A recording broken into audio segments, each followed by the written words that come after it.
Dawn breaks over a continent of steel. Rivets sing, hammers answer.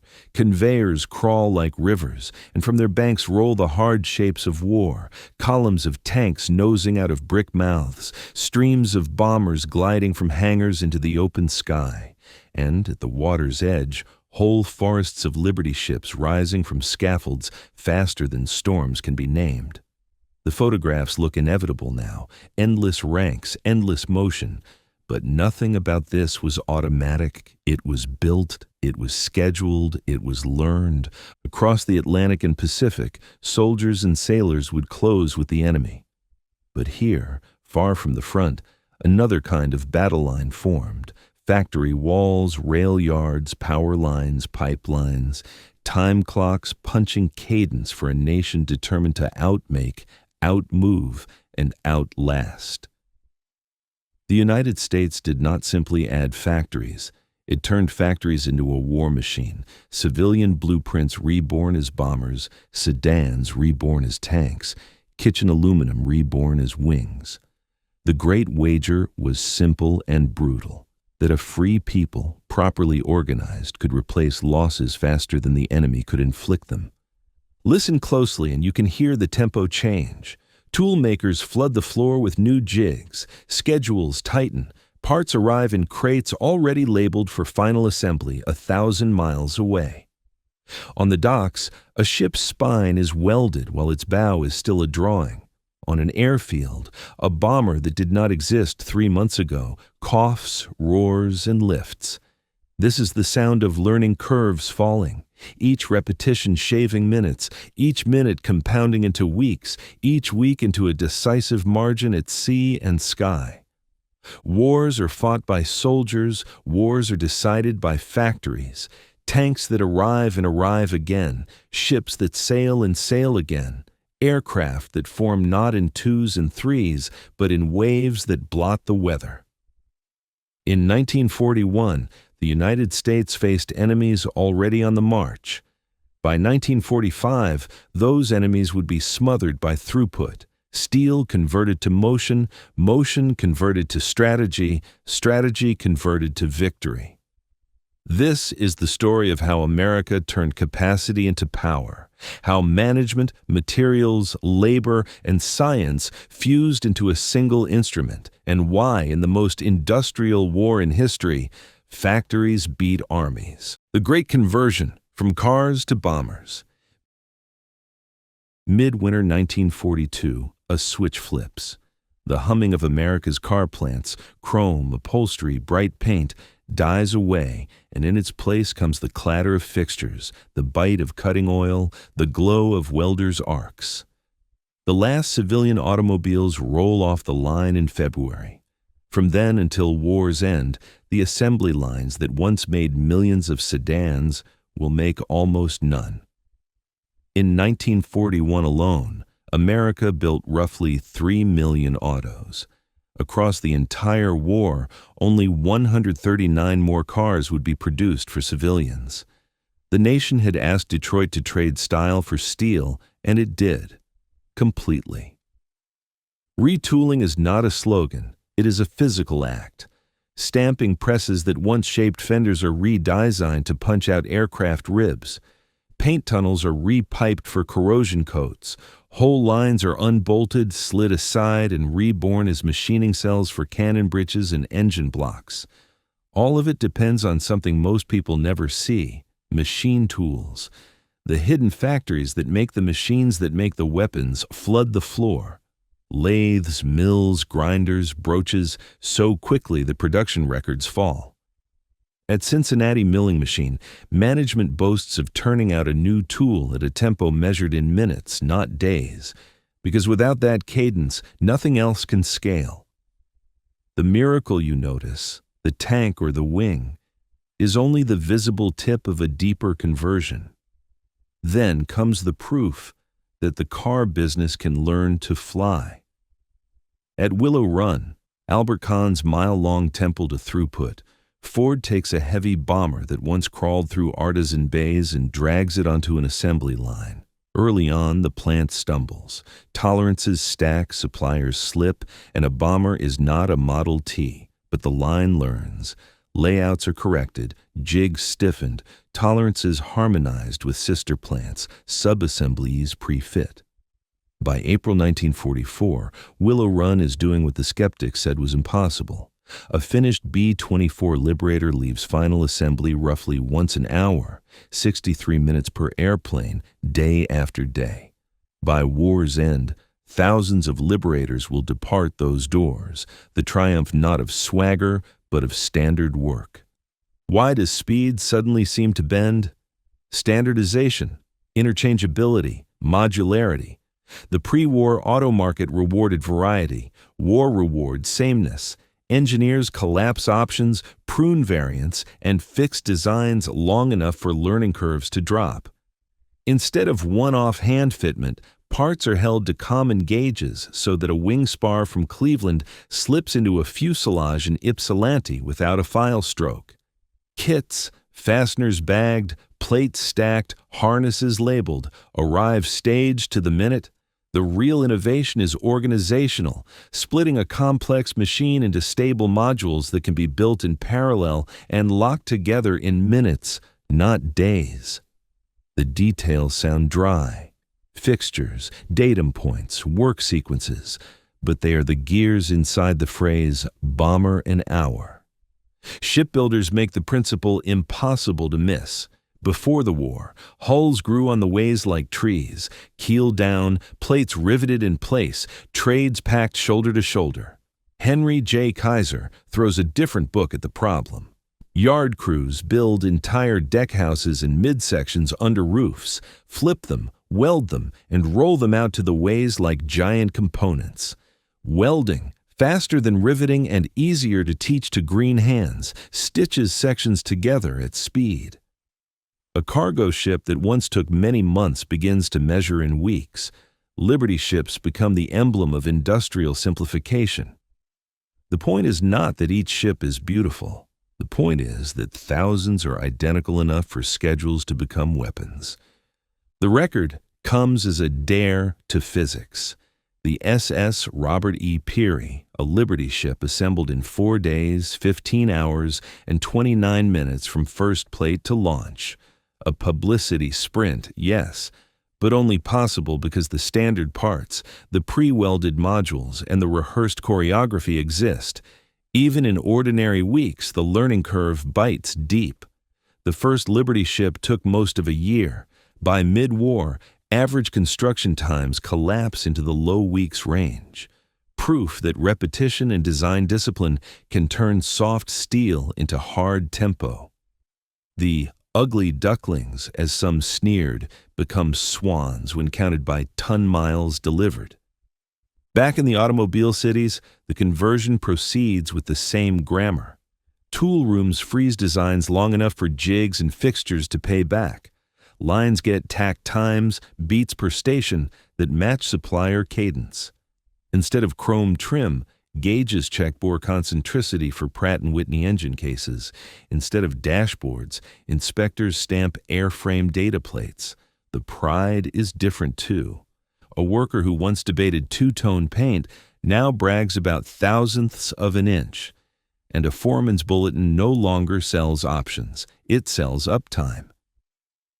When the work of a nation is standardized and leveled, the skill shifts from artisanship to orchestration. Standardization does not mean stagnation. It means locking the 90% that must never vary so the 10% that must change can change fast. A new carburetor setting for a tank engine becomes a single drawing update across every station. A fatigue crack on a tail boom yields a revised heat treat and a new gauge at incoming inspection. The factories that learn most quickly how to freeze their interfaces, how parts meet, how schedules meet, how depots meet railheads, are the factories that learn most quickly how to go faster without braking. This is the conversion in its mature form, not just machinery, but mindset. There is romance in the numbers, hours per bomber, days per ship, but the deeper victory is plumbing and paper, part numbers that mean the same thing in every plant, tolerances that are tight where they must be, and generous where they can be. Packaging that feeds assembly in the order the hands will touch it. A plant is not only its walls, it is the language it uses to describe what it makes. The conversion teaches America to speak in one dialect of production so that Cleveland can finish what Oakland starts, and Ypsilanti can trust a crate from Tulsa without opening it. This is also why from cars to bombers was even possible. The auto industry's habit of designing for manufacturability, minimizing setups, maximizing interchangeability, simplifying service, translates directly into war goods. Once the country decides to stop building cars, it does not simply remove trim and add armor. It maps a bomber the way it once mapped a sedan: process sheets, station work, torque specs, inspection plans. The physical machine changes, the underlying discipline does not. And when the discipline sticks, scale follows. Willow Run's 1 an hour is not a trick of overtime. It is the compound interest of thousands of small stabilizations. Kaiser's shipyard sprints are not heroics. They are the visible crest of a long wave of prefabrication techniques. The Great Conversion is therefore more than a calendar entry in 1942. It is a systems change: what to build, how to learn while building. Push through a continental network of suppliers and yards until the numbers on a scheduling board start to decide events on oceans and in skies. Factories do not merely reflect national will. In a total war, they are its instrument. The commanding heights, boards, contracts, and priorities. Before a single rivet is set, someone has to decide who gets the steel, who gets the copper, who gets the machine time, and in what order. In the winter of 1942, the United States redraws its economic wiring diagram to answer those questions at speed. At the top sits the War Production Board, chaired by a merchant-turned-mobilizer, empowered to say yes, no, or not yet to virtually every significant ton of material and every major machine tool. Around it orbit the Office of War Mobilization to knock heads and break ties, the War Manpower Commission to put hands where the work is, the Office of Price Administration to choke inflation and ration civilian demand, and the Office of Defense Transportation to make sure freight cars and barges go where the priorities say they must. It looks like bureaucracy. It runs like choreography. The old way: peacetime procurement, bargains, bids, litigates. The new way negotiates first and audits later, because time, not price, is the decisive variable. Contracts flip to cost plus fixed fee. The government pays the costs, sets a modest fee, and removes the existential risk of scaling something untried. To explode capacity without waiting for boardrooms to raise capital, a government corporation builds plants with public money and hands them to private firms to operate, government-owned, contractor-operated. If a new aluminum smelter, a powder mill, or a vast engine factory is needed, it appears on the books of Washington. But the know-how and the payroll live in the hands that already know how to run a line. A separate renegotiation regime claws back excess wartime profits after the fact, a political safety valve for a country that wants both hurry and fairness. On the factory floor, that contract looks like oxygen. A prime contractor can place orders with confidence, knowing the fee is fixed, but the costs will be covered so long as the schedule is met and the specs are obeyed. Bankers are no longer the bottleneck. Materials are. So the system moves the bottleneck where it can be seen. The War Production Board's controlled materials plan concentrates on the three metals that govern everything else: steel, aluminum, copper. Instead of pleading for each shipment, a plant receives quarterly quotas for each material based on an approved program of end items, ships, planes, guns, and then spends those quotas across its suppliers. The result is a calendar that finally means something. When a shop foreman looks at next quarter's plate steel allotment, he can count the hulls that will fit inside it. When a cable house sees its copper quota, it can lay out wire harnesses by the mile and not by hope. Below the metals, a second layer of priority settles into the paperwork. Purchase orders for war work carry rating stamps that put them to the head of supplier queues. Production schedules cascade backward from ship dates to casting pours to heat treat cycles. A single rated order for a destroyer does not travel as a memo. It explodes into thousands of sub-orders, each with its own due date and slack. Every stamp on every page is a decision. A bearing here means a pump, there means a launch date that holds. In a war this large, the queue is the strategy. Rationing is the other half of the story. If the nation intends to pour rubber into tires for trucks in Tunisia, it cannot also pour rubber into tires for Sunday drives. The Office of Price Administration issues mileage stickers, token books, and ration coupons for sugar, meat, gasoline, and more, not because the country is poor, but because demand must be bent to fit the pipeline. Price ceilings prevent bidding wars for scarce goods. Coupons prevent the affluent from buying around the ceilings. On paper, it reads as restriction. In practice, it is triage, a deliberate starving of the non-essential so that the essential never misses a meal. All of this would be empty theater without a marriage of standards and subcontractors.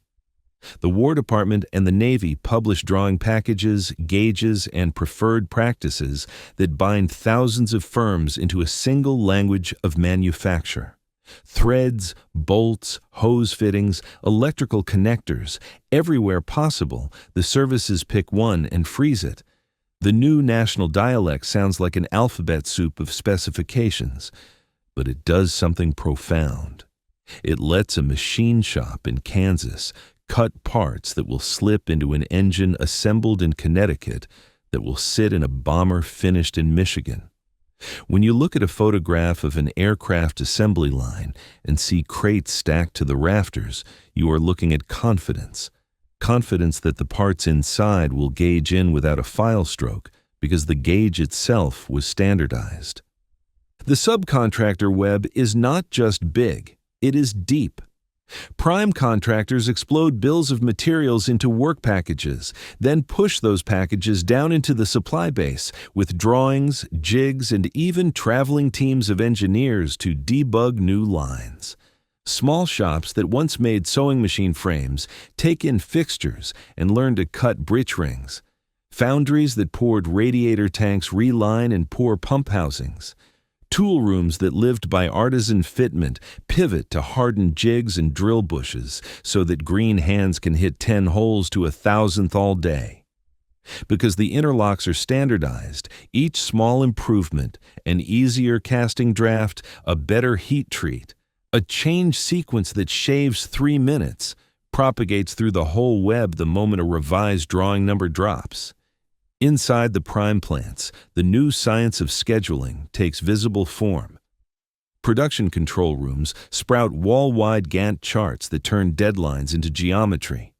Line of balance techniques flag where kits are starving stations. Queue times are measured, not guessed, so that 2 hours of machining does not wait 12 hours in a cart between departments. Quality becomes statistical, not mystical. Shoehart charts on clipboards, acceptance sampling by the lot, inspectors trained to stop a line not because something feels wrong, but because a run chart says the process mean just wandered out of control. The slogans are homely. Don't pass it on bad, but the math underneath is as sharp as a mill cutter. A nation that once built by craft learns to build by signal. Management changes too. Cost plus turns foremen into throughput hawks. You cannot pad profit by gilding a part. You can only earn your modest fee by shipping on time and on spec. That drives an obsession with bottlenecks. Heat treat ovens become sacred. Machine tool uptime becomes a scoreboard. A broken broach is not a nuisance. It is a schedule slip with a unit of days. Procurement officers become detectives, hunting alternative alloys and second sources for every single point of failure. Engineers become diplomats, horse-trading tolerances with the services, tight where failure kills, generous where speed lives, to keep the learning curve falling. The old silos crack because the contract pays for teams, not turf. Politics never disappears, but it is domesticated. Labor and management agree to a no-strike pledge with channels to arbitrate grievances. In exchange, the government promises to police living costs and tax windfalls. When a plant cannot hit rate, the reason must be made plain. Material shortfall, manpower shortage, a jamming inspection gauge, or a design that asks the impossible of a casting. Those answers, filed and tallied, allow Washington to shift steel between regions, to move a trainload of aluminum ingots to the coal fields where smelters have power, to send 100 tool makers where 100 new fixtures will unlock 1,000 ships' worth of parts. Centralization does not mean a clerk decides how to drill a hole. It means someone is responsible when the holes arrive late. If this sounds bloodless, recall what the paperwork produced: the power to replace losses faster than the enemy could inflict them.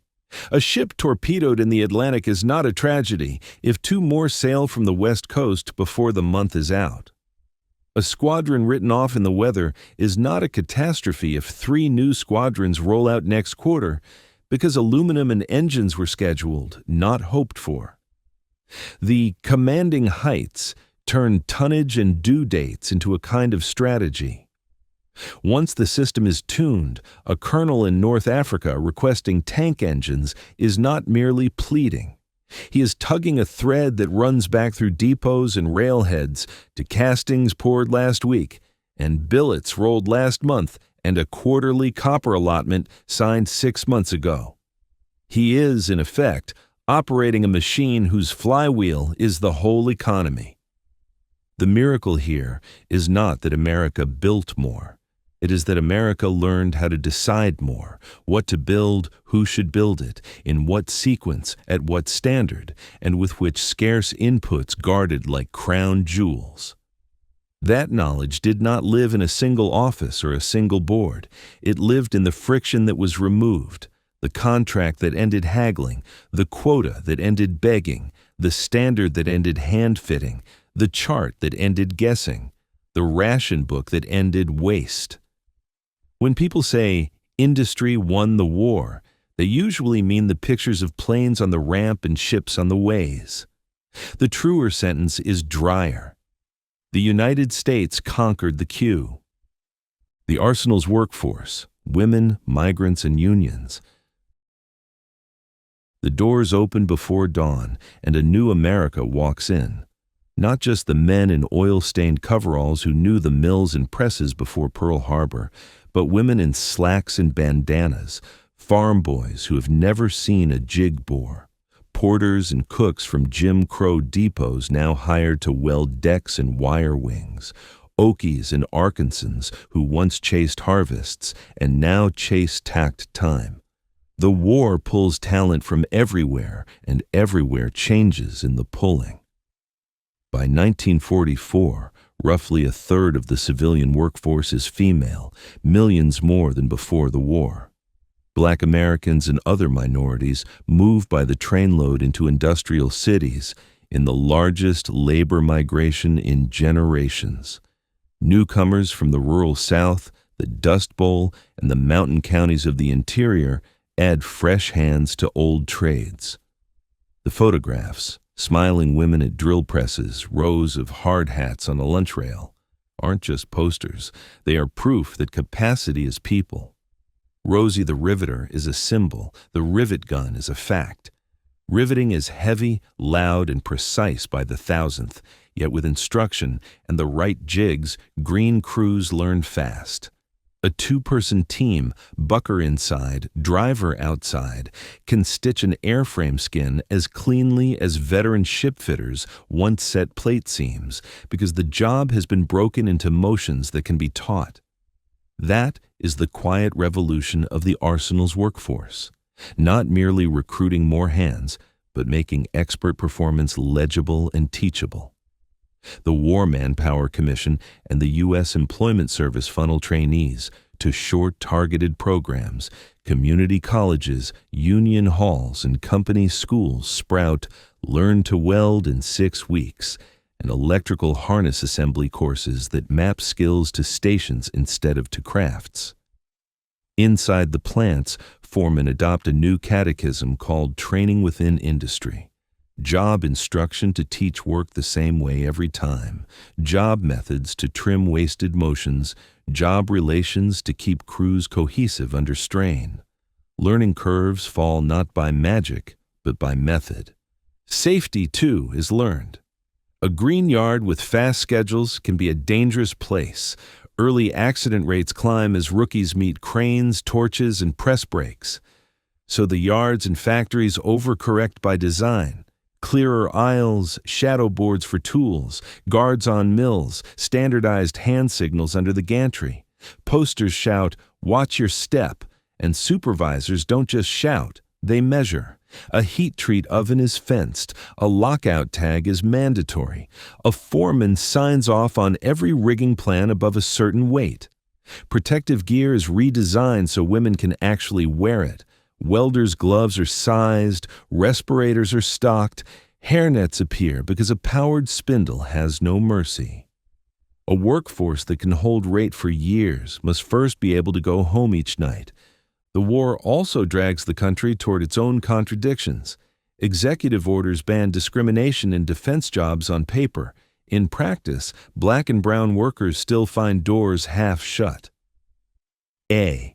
Philip Randolph's threatened march on Washington forces the federal government to enforce fairness, at least enough to open skilled jobs and apprenticeships that were once closed.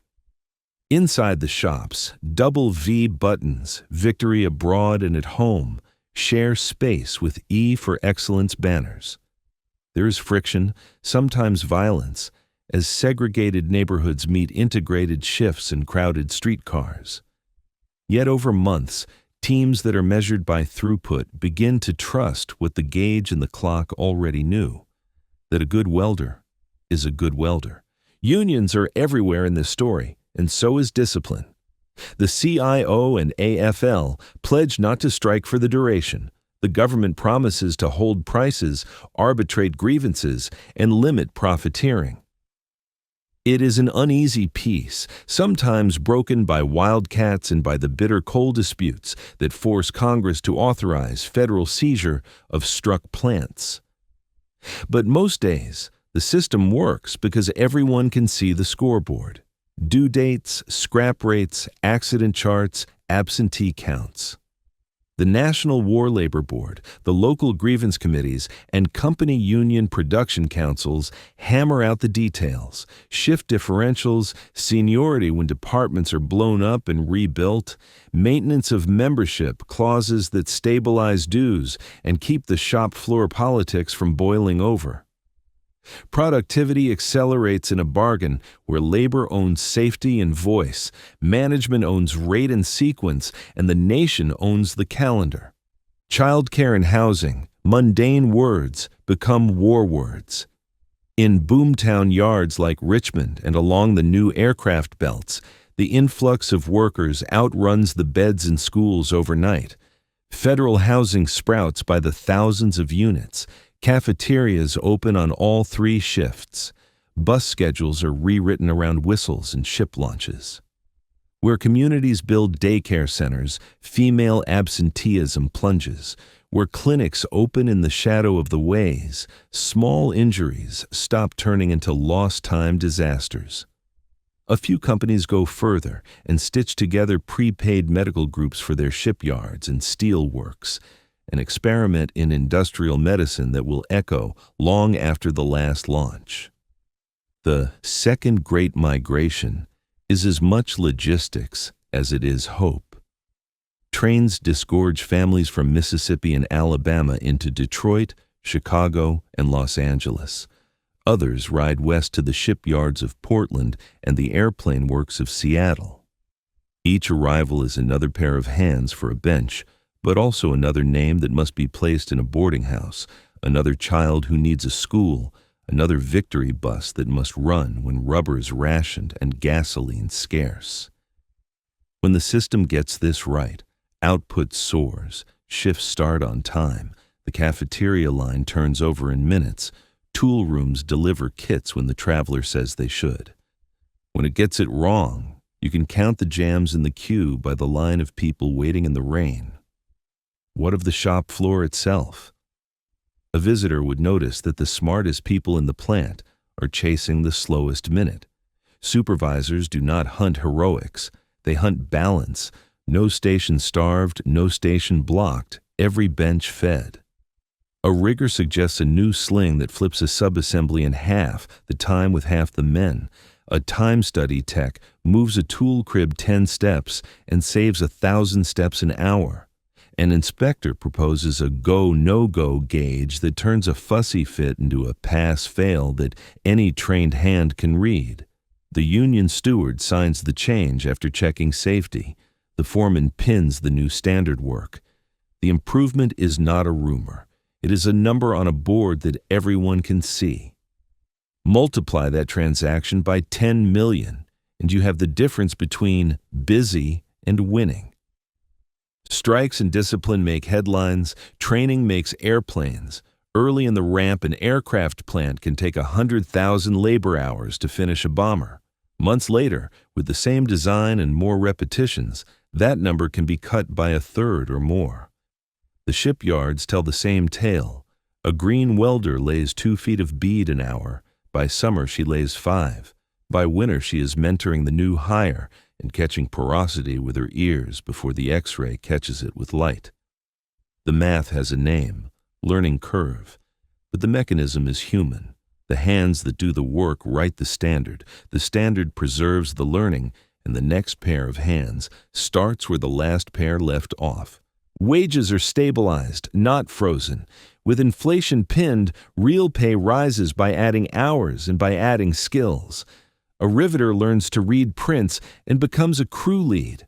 A press operator learns die setting and becomes the on-call wizard who can rescue a jammed line at 3 a.m. The incentive is not piecework in most war plants. It is pride and promotion in crews that post their numbers and sign their names to the tail cones and bows they finish. The bulletin board fills with photographs of sons in uniform and production awards. The lunch pail carries both a ration sandwich and a clipping about last month's record. The connection between effort and meaning is relentlessly reinforced. Not every American was invited to the arsenal. Japanese American citizens are pushed out of West Coast industries and into incarceration. Their orchards, shops, and apprenticeships are seized by fear. Disabled workers face barriers that take another generation to pull down. Farm labor is patched with emergency programs and guest worker agreements that keep crops moving to canneries and railheads, because factories are only as fast as the food that feeds the people who run them. These are costs, and the record is honest only if it notes them. And yet, day after day, the workforce moves the numbers in the right direction. Absenteeism is measured and managed with bus passes, child care, and shift swaps. Scrap is beaten down by mistake proofing and by operators who can stop a line without losing face. Throughput rises because the people who do the work are treated as the experts in the work. If the commanding heights conquered the queue on paper, the arsenal's workforce conquered it at the bench. By showing up, by learning fast, by teaching the next person, by insisting that safety and quality are not delays but the only way to go fast for long. In the end, the photograph that captures the chapter is not a poster of a flexed bicep or a row of lunch pails. It is a change notice with 3 signatures: operator, steward, foreman, and a new standard taped above a station where the next shift will find it. That is how millions of strangers became a single machine. That is how the United States turned a continent of talent into a schedule. And that is why, when the ships and bombers finally arrive in waves, they carry with them more than steel. They carry the accumulated skill of a nation that chose to work like it meant to win, Materials, energy, and logistics, the hidden backbone. Every finished weapon is the visible tip of a buried system. Beneath the tank's armor and the bomber's skin run rivers of ore, electricity, fuel, rubber, paper, and patience, shaped by furnaces and cracking towers, pushed by railroads and barges, protected by ration books and priority stamps, bundled into crates designed to survive a world tour. If combat is consumption at speed, victory is the ability to refill faster than steel and fuel can be burned. Start with steel, the skeleton of the arsenal. Iron ore pours out of the Great Lakes ranges by ore boat, drops through ports into waiting hoppers, and feeds integrated mills that smell of coke ovens and hot scale. Open hearth furnaces glow day and night. Rolling mills thunder ingots into plate for ship hulls, bar for guns, and shapes for bridges and frames. Tool steel, hard and exact, feeds the machine tools that feed everything else. Scrap drives matter symbolically. The real bulk comes from those ore flows, timed to lake ice and rail capacity, turned on a schedule that lets shipyards see their hulls in the thickness of next month's plate. The steel is not just strong, it is predictable. Heater numbers, heat treat curves, inspection stamps. So an armor plate cut in Pennsylvania will meet a turret ring machined in Illinois without a quarrel. Aluminum is the opposite, light as strategy, heavy as power demand. Smelters eat electricity, not coal, so the war builds aluminum where water falls, on the Columbia and the Tennessee. New dams and long-planned ones throw their current into reduction pots. Alumina arrives from bauxite mines hauled by rail and ship from the Caribbean and the American South. Cryolite and carbon anodes complete the chemistry. Ingots leave the pot lines and enter rolling mills and extrusion presses. Out come wing spars, skin sheet, and frames, light, stiff, and uniform enough that an airframe station can trust a crate of extrusions the way a pilot trusts a fuel gauge. Aluminum is really bottled hydropower, cast into shapes that fly. Copper is the nervous system. Every radar, every radio, every mile of cable, and every motor coil is a claim on a finite metal. The controlled materials plan rations it like air, pushing substitution where it can. Aluminum where copper once lived, steel where aluminum once dazzled, and guarding pure copper for the places where loss would be fatal. Wire mills run full, harness shops lay out looms on pegboards, tie by tie, until an airplane's veins exist in thread and lacquer long before the ribs ever see them. When copper is scarce, the schedule is sacred. When the schedule is sacred, the warehouse becomes a church. Then rubber, soft, messy, and after the fall of Southeast Asia, suddenly absent. Tires are not optional to a mechanized war. Hose and gaskets are not luxuries. The answer is chemistry at continental scale. Synthetic rubber plants rise next to refineries and alcohol distilleries, turning butadiene and styrene into GRS that can take a truck to the front and back again. Retreading shops bloom to stretch precious casings. Civilian miles are rationed, so military miles exist at all. Truck convoys live and die by their tires, aircraft by their seals and hose, tanks by their bogie wheels and track pads. When you look at a photograph of a motor pool, you are looking at a polymer program. Fuel is the bloodstream, refined into many purposes. A refinery built to turn crude into kerosene and gasoline learns new tricks under wartime urgency. Catalytic crackers, alkylation units, reformers, words from a chemist's notebook become steel towers and pipe forests that push octane skyward for high-altitude engines, distill clean naval fuel for ships that must sprint, and spin off feedstocks for explosives and synthetic rubber. From the stacks, the product goes to tank farms, into rail cars and barges, and, because submarines hunt tankers into pipes that do not surface. A crude oil line runs from the Gulf Coast to the refineries of the Northeast. Another, for finished products, carries the output onward to depots and ports. Where a pipeline reaches, convoys can run lighter and shipyards can build without counting the tankers lost that week. Power is the silent partner. Coal still runs much of the grid and the railroads. Hydro runs the smelters. New transmission ties regions that once drifted apart. Brownouts are fought as seriously as breakdowns. A blackout at a plate mill is not an inconvenience. It is a broken promise to 3 shipyards and 4 armor plants.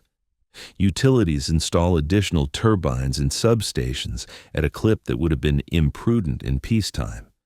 Wartime prudence is different. It is measured in megawatts delivered before the quarter ends. Now, move the mass.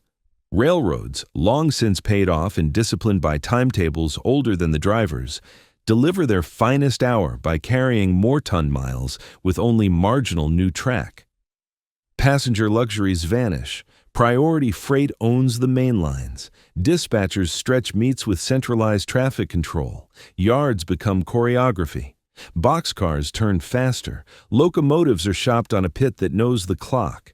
Car pools and locomotive pools erase old boundaries between companies in favor of velocity. When steel must move from mill to yard, it does not dawdle. When tanks must cross a continent to a port, the special is built, and the signals fall green in sequence like an argument that no one dares interrupt. Barges and coasters pick up the rest. Inland waterways move coal, ore, and fuel, where the patience rail cannot always match.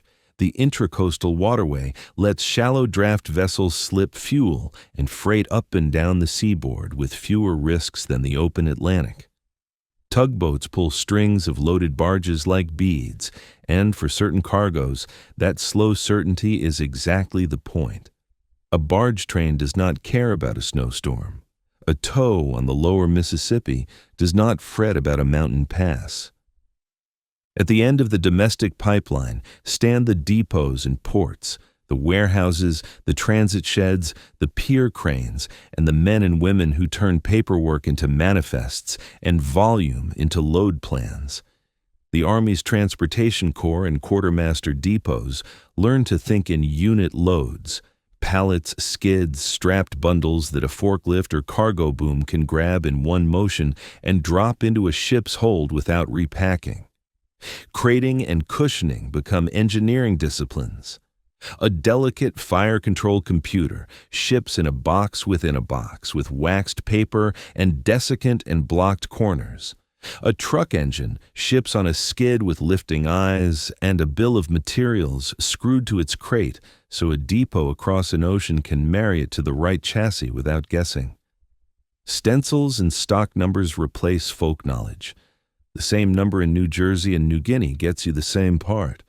Packaging seems humble until a beachhead depends on it. A crate designed to be manhandled by 2 soldiers in surf will be found usable when surf is all you have. A box designed to open with a knife and a hammer will be opened when the only tools available are a knife and a hammer. Fuel comes in 5-gallon steel cans that 2 hands can carry through mud.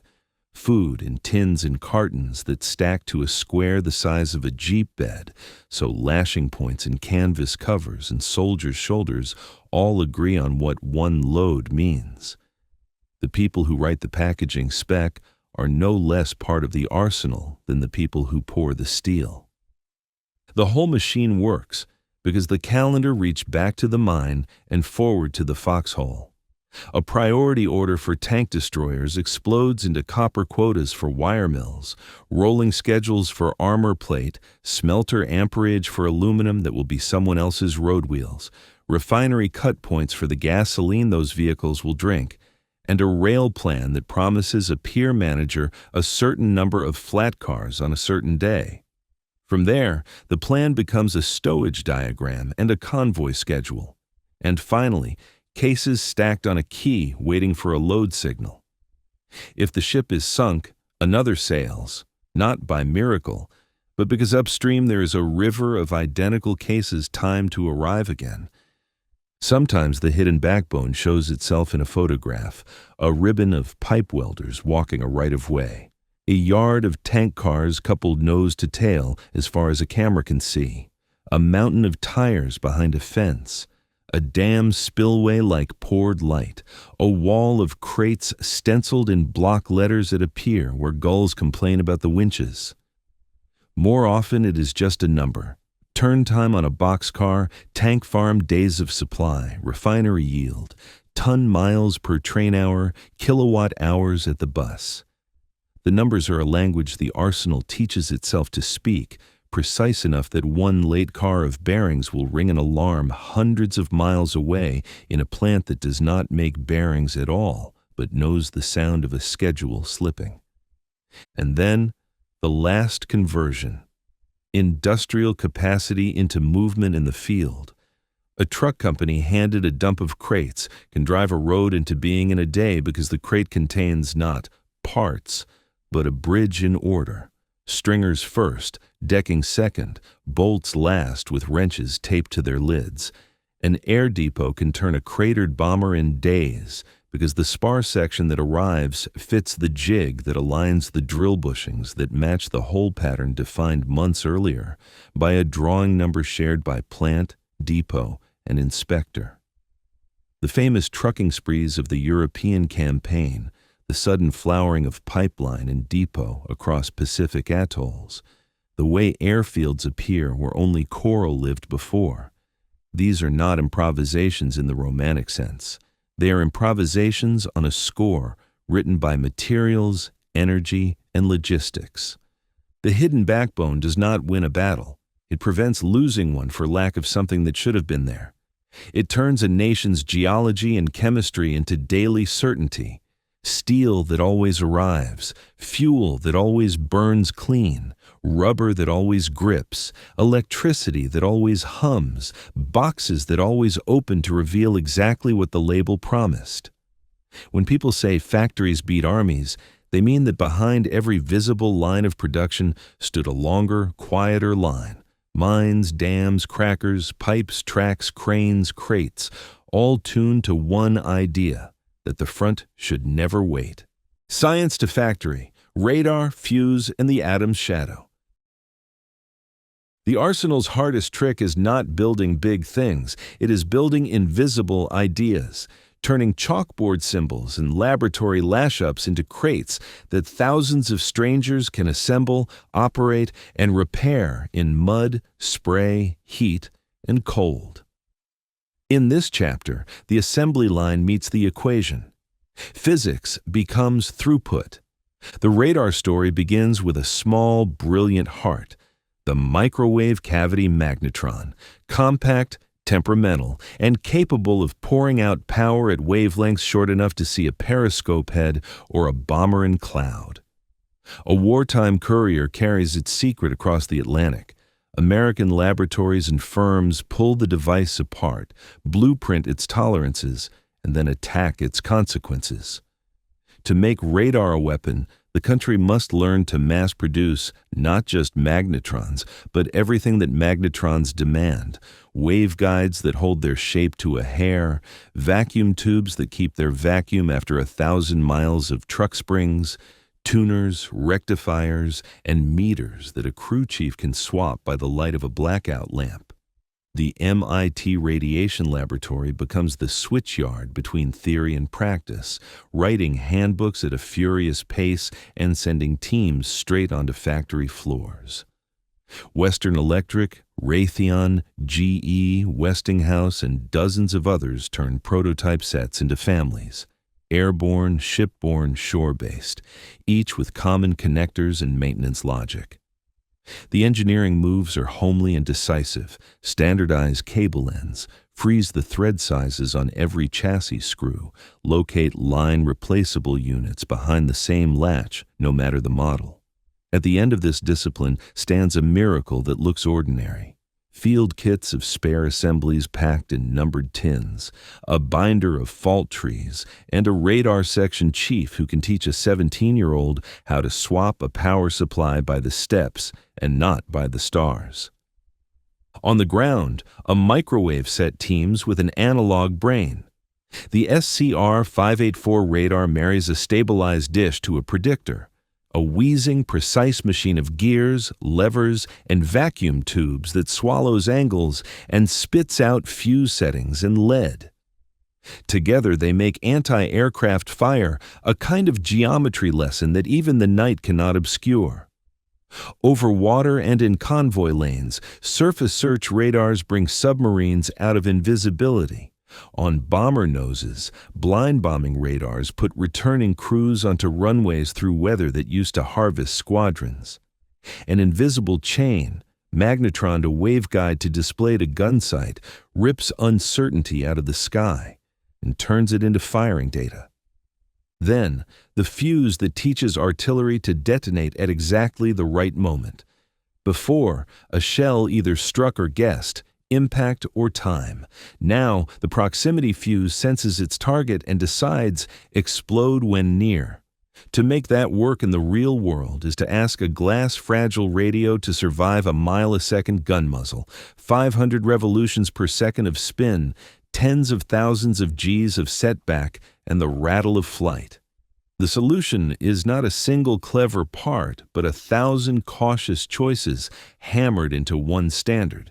Miniature vacuum tubes with shock-proof supports, a battery that wakes only under setback, potting compounds that lock everything in place, production tests that slap, bake, freeze, and spin every lot until the weaklings confess. Factories that once made refrigerators, radios, and cameras become fuse shops. Crosley winds coils, Eastman mixes chemicals and compounds. Electronics houses turn the art of burn-in into a policy. The learning curve is vicious but short. Early duds and premature bursts give way to confidence. Confidence gives way to employment. Over the Pacific, at sea where capture is less likely, sailors get the fuse first and watch inbound aircraft fall apart in neat concentric blossoms. Over Europe, the fuse eventually rides in field guns and shreds troop concentrations and barrages that once could be outweighted. The fuse is not magic.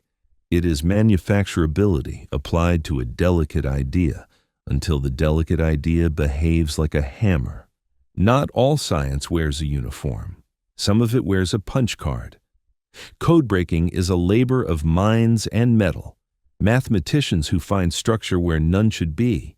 Engineers and machinists who embody that structure in cam stacks, relays, and racks of rotating drums. Daylight factories in Midwestern cities build electromechanical machines that exhaust a cipher's possibilities, not by guessing letters, but by eliminating them at wire speed. The discipline is the same as radars. Define modules, publish clear drawings, insist on tolerances, train operators. Where secrecy is total, the scoreboard is private, the effect is not. Convoys arrive through wolf packs that never quite find them. U-boat radios whisper into silence because a shore station somewhere knew the difference between random and merely complicated. Science also spread sideways into the ordinary. Identification friend or foe transponders stop friendly guns from finishing what the enemy started. Radio beacons and hyperbolic navigation make the sky a map. Sonar leaves the realm of the laboratory tank and becomes standard issue along 1,000 miles of hull.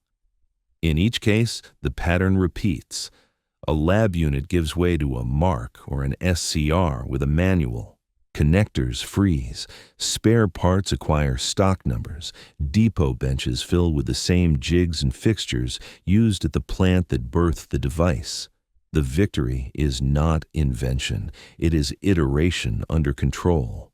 Then, the project whose shadow stretches over every workshop light, a national bet on separating a metal into ghosts of itself and on making those ghosts burn in a way no one has ever seen. The Manhattan Project is remembered for its laboratories. It should be remembered for its factories. An isolated valley becomes Oak Ridge, where buildings larger than some towns pull a single element into lighter and heavier streams by brute force tricks, steam-heated columns, electromagnetic arcs, and, finally, the whispering diffusion of molecules through barrier after barrier in a building as long as a prayer.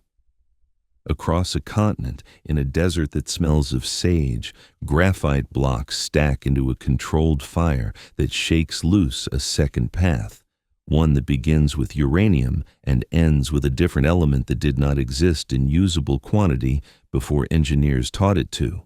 What looks like science is often supply. Calutrons need coils when copper is rationed. Someone borrows bullion from a treasury vault and winds magnets with silver that used to be coin. Diffusion plants need a barrier no one can make. An industrial giant treats a membrane like a weapon system and releases it to production by the acre. Reactors need graphite purer than anyone has ever shipped. A chemical company learns a monk's patience and a metallurgist's paranoia to deliver blocks that do not poison the chain reaction they were meant to cradle. At Hanford, a chemical works of pipes and canyons and valves the size of men cools, dissolves, extracts, precipitates, and guards.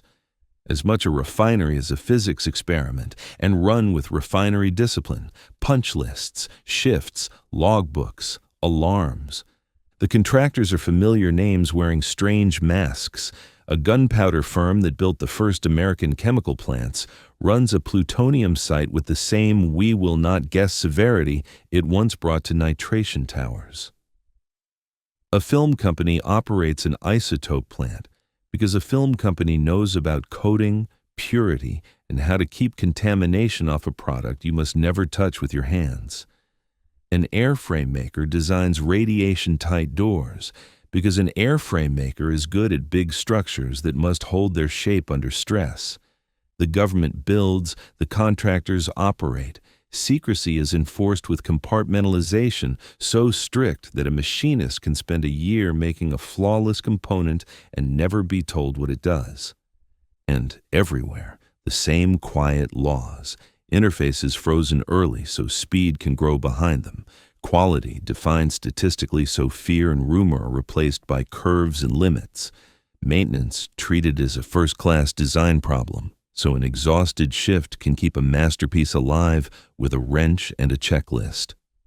In Oak Ridge control rooms, Calutron girls ride needles like pilots, hold an airspeed, steady, steady, adjust, hold, because a stable process is a victorious one, and stability is a human reflex trained until it looks like instinct.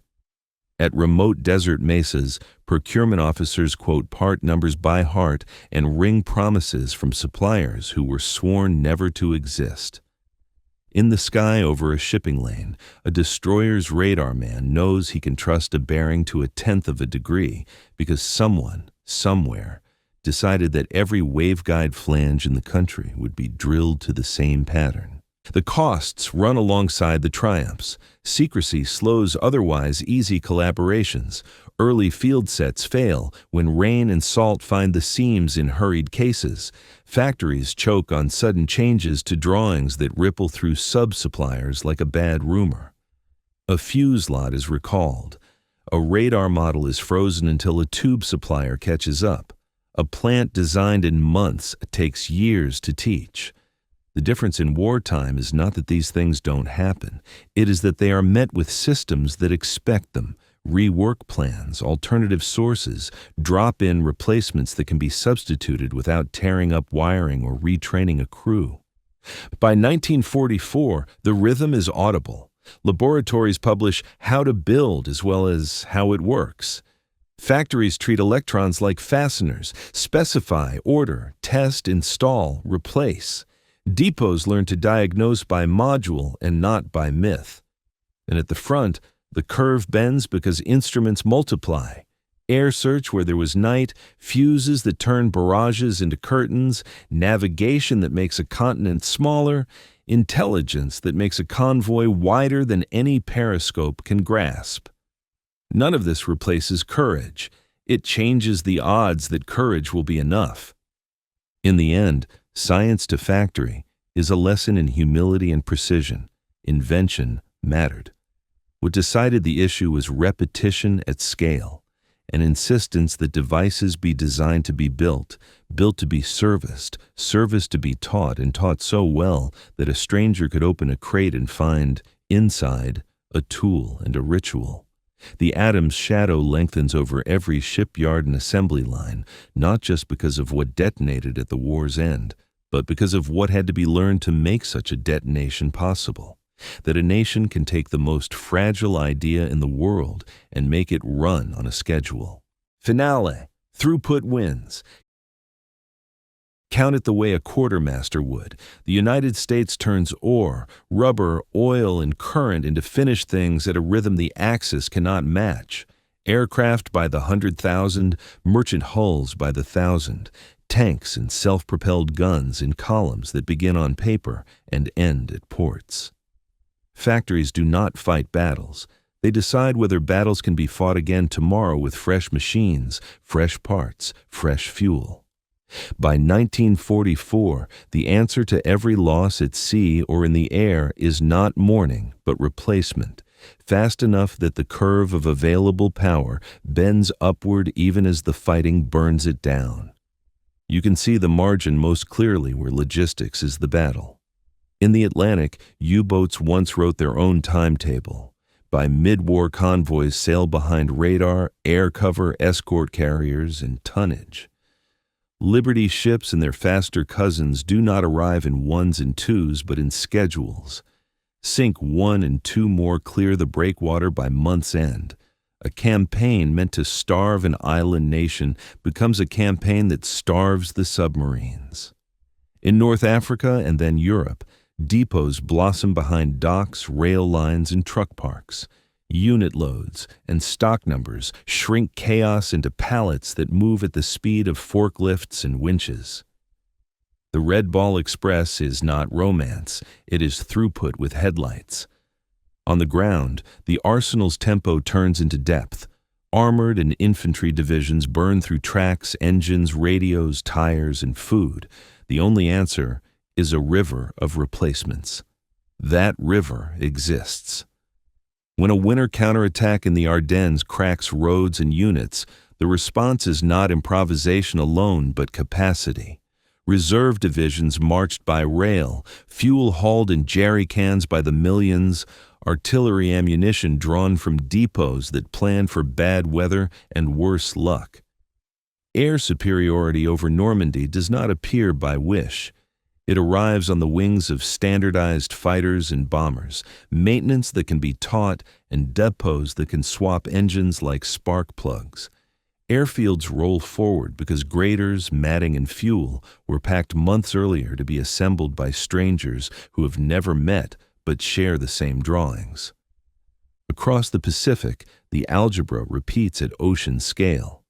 The island factory moves with the fleet. Seabees pour coral into runways, tankers fuel planes and destroyers in mid-ocean, floating dry docks and depot ships turn anchorage into workshop. Long-range bombers only matter if spare engines, tires, and instruments are waiting when they arrive. Carriers only matter if ordnance crews can feed them on a clock. The arsenal's gift is not just range, it is endurance. Operations that continue for months because the pipeline flows at a set rate regardless of last week's weather or last night's raid. Against that backdrop, battlefield turning points are also production turning points. The Battle of the Atlantic flips when sensors, escorts, and merchant hulls multiply faster than wolf packs can adapt. Strategic bombing becomes decisive only when aircraft, crews, and replacements hold rate long enough for accuracy, tactics, and fuses to mature. Amphibious mastery emerges when landing craft, cargo plans, and packaging converge so that a brigade can come ashore with exactly what it needs in the order it needs it. None of this is inevitable. It is scheduled. The cost sits beside the triumph. Workers lose sleep and sometimes fingers to machines that do not forgive. Families ration and move. Neighborhoods strain. Black and brown Americans fight for fair shifts while fighting abroad for a flag that still owes them justice. Japanese Americans are dispossessed and confined. On the far end of the pipeline, sailors drown in cold water, air crews vanish into weather and flak, soldiers fall on hedgerows and beaches supplied to the minute. The atomic age opens with a light no eye had ever seen and a shadow the world still measures. Throughput wins, but it never feels like glory to the people inside it. It feels like work and grief measured against a calendar. Yet the lesson endures because the numbers did what they were built to do. Scale plus logistics plus learning curves, held steady by rules and standards, create a margin so wide that strategy can take risks, adapt, and recover. That margin deters as surely as it conquers. It becomes a promise after the war that never again can be backed by capacity, not just by courage. When the shooting stops, the disciplines remain. Packaging that becomes consumer convenience, quality charts that become peacetime efficiency, research loops that run from laboratory to plant to market. Post-war prosperity is not an accident. It is the peacetime dividend of a nation that taught itself how to decide, build, and deliver on a continental schedule. Factories beat armies because they turn will into repetition. Repetition becomes speed. Speed becomes resilience. Resilience becomes choice. In the most industrial war in history, the United States won not by a single miracle weapon or a single brilliant plan, but by a machine of machines, materials aligned, contracts clear, workers trained, science disciplined, pushing forward at a rate the enemy could not match. That is the story the photographs keep telling, rows and waves and stacks and schedules. The arsenal's final product was not just tanks and ships and aircraft. It was the ability to say and keep saying, "We can replace this," until the other side could not.